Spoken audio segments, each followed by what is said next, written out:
live your life. Don't forget about your physical life. Don't forget about your body. Your body is beautiful. Don't forget to drink water. Don't forget to breathe sometimes and just take a minute to relax. Your customers can wait. Few minutes they can wait and it will be okay. Just breathe and relax. And don't forget to change your passwords once in 30 days.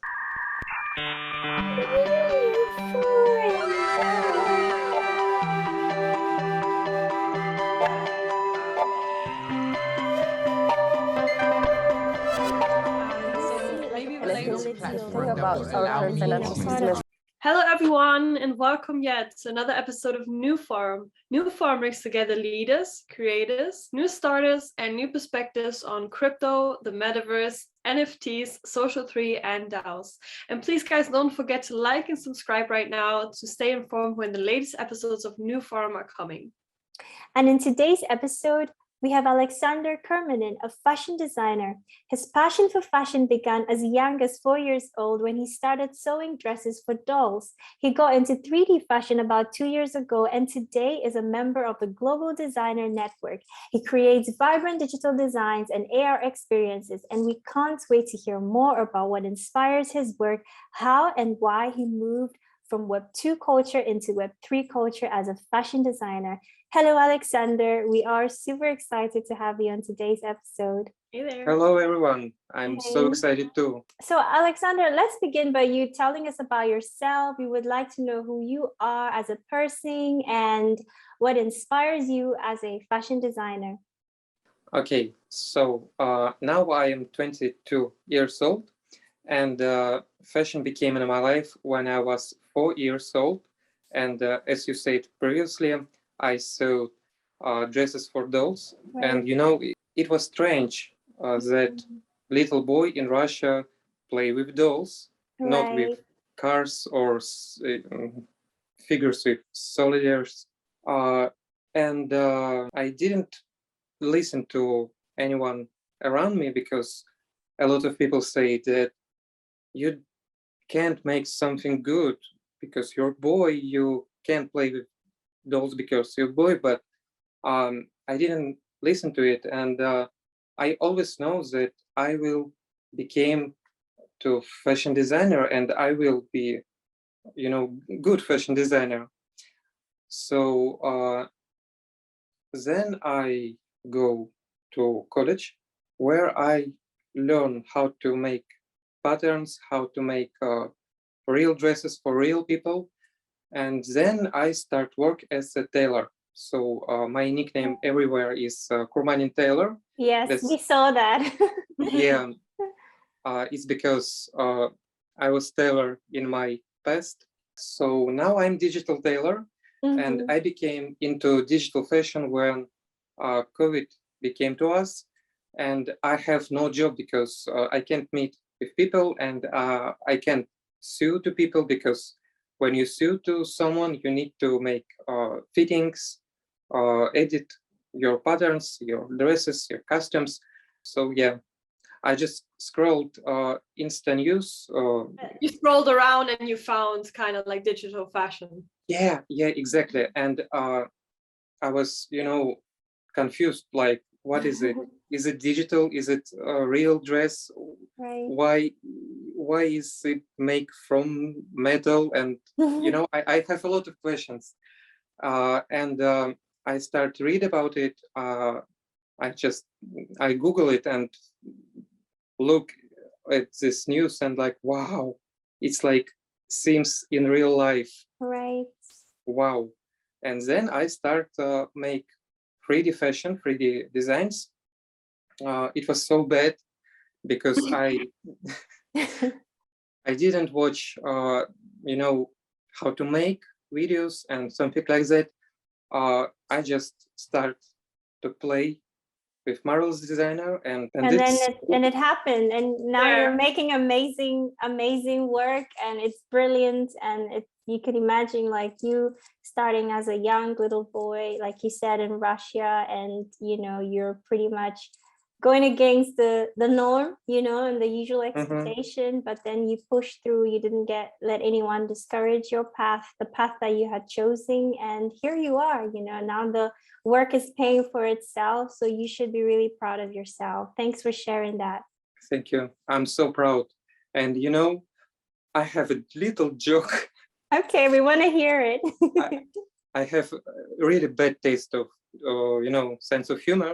When I was young, I was non-normal, but now all my designs has normal maps. Love that. Yeah.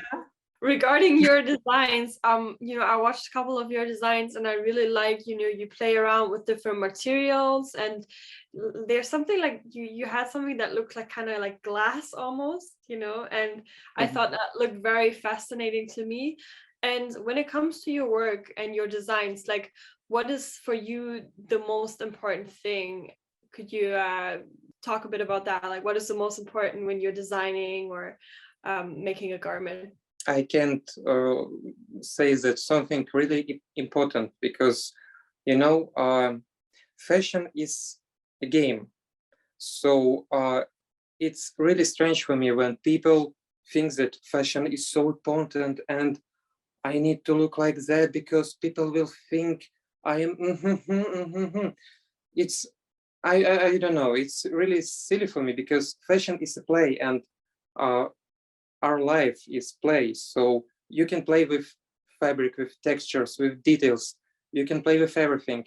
And in digital fashion, you can play with everything totally because you can choose every material you want and you can choose any texture you want. So digital fashion for me is like playing games, like Sims. Everything is important when we talk about technical things like mesh, like topology, like exporting. Yeah, these things is important, and I'm learning how to make it more good.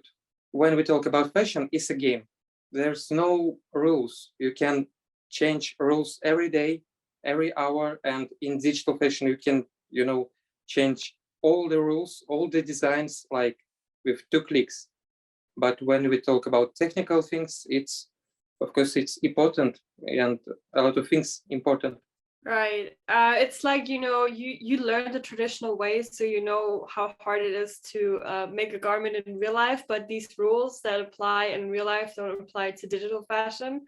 And I think that's why it's really inspiring. And like you say, it's a game, and the gaming industry is really right now connected to the fashion industry, which we didn't really see happen before like that. You didn't really draw the lines so much, but now you see this possibility, and it's great what you can do with it. Like that there's more ways of expressing yourself. You can do different materials. There's no gravity, and that's what I thought is really fascinating about your designs as well, because it looked like something that is like not out of this world, like different kind of kind of like different world. Yeah, and I was gonna say you guys are inspiring me to get into the digital fashion game, because I'm still in the traditional space as a designer. I haven't yet attempted to use those amazing softwares that we have out there. And so I can say, if you know how to make patterns, it makes your way in digital fashion so easier, because yes, we don't have any rules. Similar concepts, you still have to follow those type of like seams, and I'm guessing, I haven't yet attempted it, but I'm guessing you need to piece the seams together. You need to make sure the front pattern matches, the shoulder pattern matches the back, blah blah, like stuff like that. So yeah, I think it will probably be easy for me. So listeners out there who are like Salimi, who are still in the traditional place, let's hop on this this new amazing world and experience it as well. Alexander, I'm wondering, what is the thing that you think can Web3 enable for creators? We talk a lot on our podcast about the changes that are happening within Web3. And I'm wondering, you as a creator, as a fashion designer, what do you think decentralization and Web3 can bring to your job or to your work? Like, what is possible for you now that we entering the space of Web3? I need to think about it because Web3 came into our lives so fast, and we all know there is a lot of opportunities with Web3, but I don't know. We just need to wait and see how we can use Web3 in digital fashion more. Yeah, it's still like a very early space, but I'm wondering, I've seen a lot, like with your designs, have you used any, like, published any NFTs, or do you have any experience with that? I sold a couple of NFTs, and tomorrow will be New York Fashion Week with digital part of Fashion Week, and I will be there. Not really me, but my designs. And after it, Digitalex will post NFTs with my garment, with garment of another designers from network. And when you publish NFTs, it's so easier to sell NFTs than I don't know, sell it right to person. Are you trying to say it's easier to sell an NFT than to sell, like, maybe the actual design or something? Is that what you're trying to say? When you sell NFTs, you can make garment. Mm-hmm. You can choose files you want to sell, and just click on button with mint, and okay, there is NFTs with all Right. files you need to sell. Hmm. And you don't need to speak with customers, anybody. You just mint it, and maybe someone will see it, and someone will like it and buy it. And it's like marketplace with again, no rules. And it gives opportunities for designers, because a lot of designers, out of rules, out of frames, out of borders, I don't know how to say it, like non-normal. We get you. And a lot of marketplaces can say, like, no boy, we don't want to sell it because it's so freaky. And when you mint NFT, you can mint anything, and people can see your designs, you don't have to, like, in the normal, like, traditional fashion space, you would have to go to a buyer, or you have to, like, have, like, a fashion show, and then you have to kind of, like, beg for people to pay attention to you, and there's all these, like, barriers. And right now, you have this ability to just publish your own NFTs, your own designs, and you can have ownership, and it makes it a lot more easier for you to enter, even if you later on say, hey, I want to still have a garment, a real life garment, sell it with my NFT, but there's still, like, you don't have this crazy system that costs you a lot of money up front, yeah, exactly.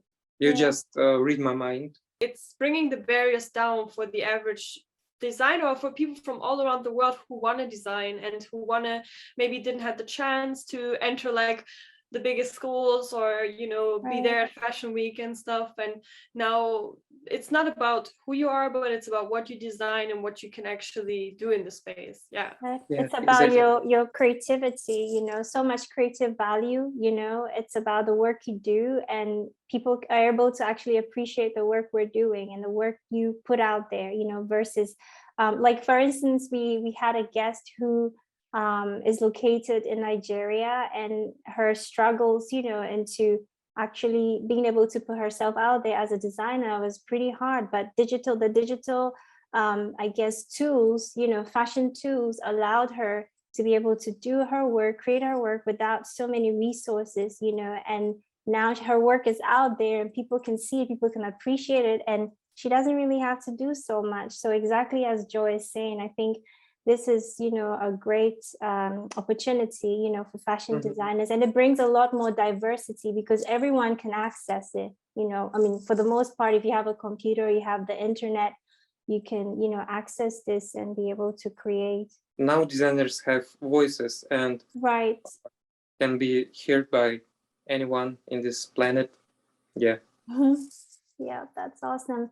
So we spoke a little bit about Web3, and I'm wondering if you've experienced any like challenges with it as a fashion designer, because you know we hear a lot about Web3 and we hear all these exciting possibilities and all these like amazing things that Web3 is going to do, and a lot of it, of course, it's true, but we want to know what you perceive as like the hype versus, you know, the real. Like we want to be transparent to especially our newer listeners, you know, the newer people coming into the space, audience coming into the space. Like if you can explain what you have found to be like a sort of like the reality versus the hype in Web3. When you work in web, you sometimes you just don't have time for, you know, meeting friends in real life and something like that. Your mind is just came in web, and I don't know what to say more about it, because this challenge is most important for me, because you know, when I was Web2 designer, it was so easy to meet friends and you know, live your real life. But Right. now I have friends and mates from around the world, and I work with them, and now all my life is about web and digital, and you know, I think if I don't know, I can plug myself into my PC and I will work like USB driver. Right. How do you find the balance though? How are you managing this, you know, this amazing space that also, you know, has this type of challenge? How do you manage it? How do you find the balance, the healthy balance? I didn't find balance yet. But next, I love that answer. It's very honest, and Yeah. a lot of people feel like that, like including me sometimes. Yeah. Well, yeah. no, like real, for real. I wake up with my iPhone and fall asleep with my laptop on my knees. But next month I will go to the gym and I will start live my real life again. I Yes. hope. We hope so too. We love that, and you have our support. I think that a healthy balance is very good. And I mean, it's obvious that like we're in this amazing digital era, and there's so much value on the internet. You know, like you can mint an NFT, you can, you know, monetize and on your work. There's creative value, there's ownership, and all these things. But we have to understand that reality matters, because in the end we live in the real life. You need to eat, you need to drink, you need to sleep. So I think like trying to find the balance. So Joy and I, we will be checking on you to make sure you've gone to the gym and done those other stuff. I think mental health in Web3 is something that we need to find a balance, but it's so much coming at the same time, and working online, and you know, it's so much fun. But then again, sometimes when I unplug myself, as you said, I'm like, what, like what is happening? You know, like I'm entering this world and then I unplug, and then it's like, it's tough sometimes. But I think, as you said, when we find the balance, like we go to do the sports or we go to meetups, you know, I think that the web can just enhance our life as well, and just have to be mindful of it. I think it's really important. So talking about real life and digital world, do you see as like wearing digital garments in the future? Is there like any intersection between like the physical? And I mean, now we have this phygital concept, which I really like, because I want to be able to touch the garment and feel it, you know, and it's also great to have it in the as an NFT. So phygital is important. So do you see us like wearing more digital garments in the future? I don't know. I can say we just need to sit, relax, and just watch how it will go. Because once again, there is a lot of opportunities, and I can say how digital garment will became into real world and how digital garment and physical garment will came together. We just need to relax and watch, because who knows, maybe right now somewhere in our planet one young Elon Musk thinks like, digital fashion can do with this, and his things will be great, and everyone in whole world will think, yeah, like, yes, digital fashion became in our lives so fast, and it's so young thing. I think right now it will grow up more slowly, and we just need to relax and see. Time will tell. Yeah, imagine in like 10 years you have like a digital fashion week in real life, and you have all of these people, and then you just like see their designs just through like I don't know, there's so many like things that can happen, but I think it's super cool that we are like the first generation to experience this, and like this transition, and like you said, we have to just see and wait what's going to happen. So you probably, you know, being around in the web right now, you hear a lot of the word metaverse, and we always like to ask our guests this question of, what do you think is like the concept of the metaverse regarding fashion? Like, what do you think about the metaverse, and what do you think is going to happen with that space? Or is it for you like a psychological space, or like an online space that you can lock in? Or what is your opinion kind of on the metaverse? It's great opportunities for us. Metaverse it's just a game with characters, with I don't know, buildings, with a lot of things like we have in the game, and I think soon Metaverse will become into our lives, like, you know, hey, let's meet up where, in the coffee or somewhere, and you can answer no, in Eiffel Tower in Metaverse and something like that. It's like online banking, like I don't know, 20 years ago you can say, hey, you owe me $20, and someone will give you cash, and now this someone can just use PayPal and give you $20 online. And something like this will be with Metaverse, I think. I saw the other day, I entered like a gallery from... Oh, you did, Joy. Yeah, I entered an art gallery, and I was so confused because first of all, I didn't have a body, like my body was missing. And then I saw somebody there and they tried to speak to me, and I was like, you know, it's like first time entering, and I was like kind of scared, and I was like, what am I doing here?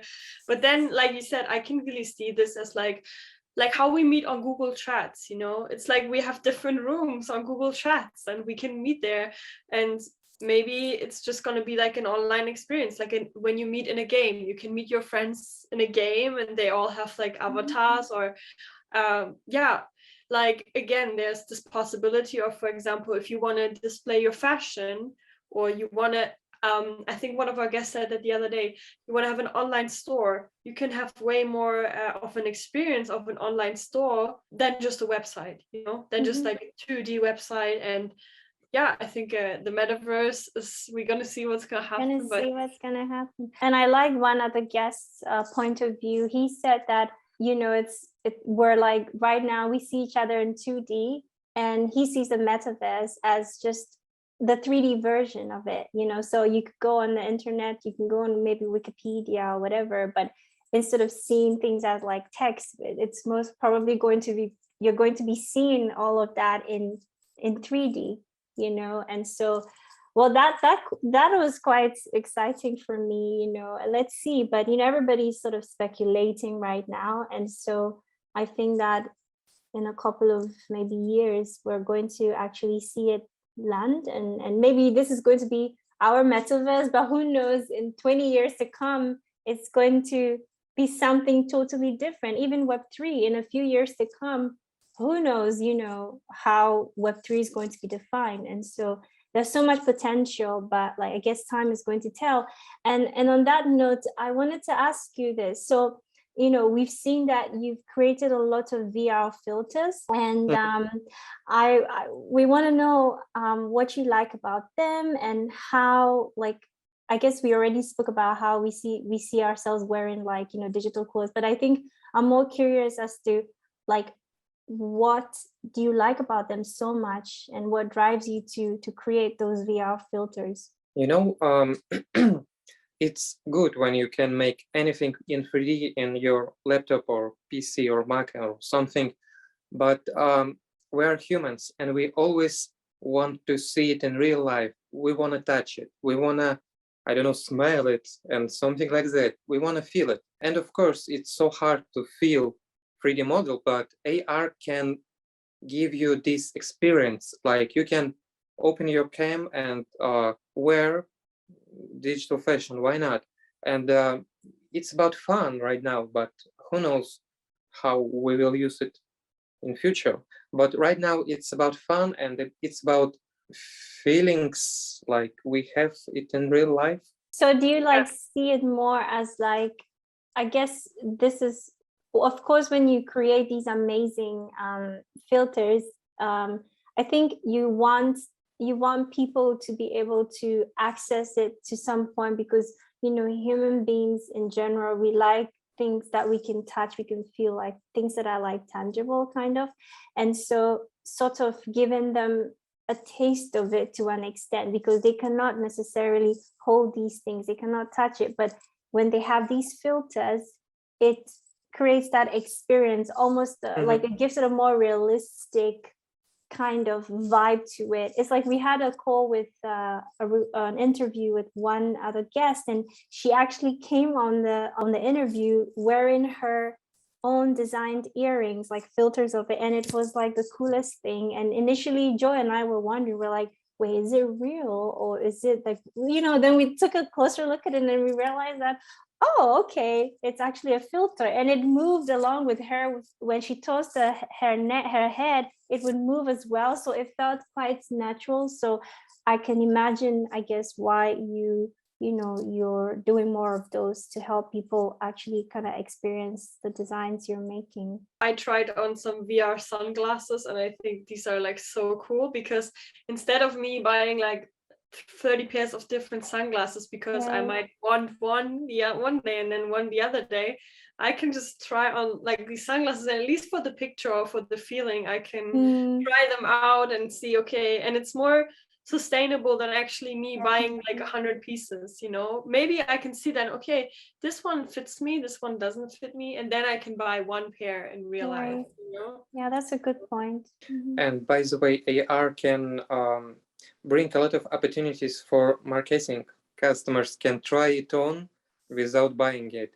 And you know, I love Zenny Optical. It's a website where when you can buy glasses, and they have great feature, like you can make photo with yourself, with your head, and move it around, and you will see how this or that glasses will fit on you. Yeah, and I think a lot of companies will become into AR because it's so easier to give customers fitting before they buy it, than ship it to customer and then ship it back. Like, yeah, so it's like, right, like Joy said, is more sustainable, you know. Yeah, exactly.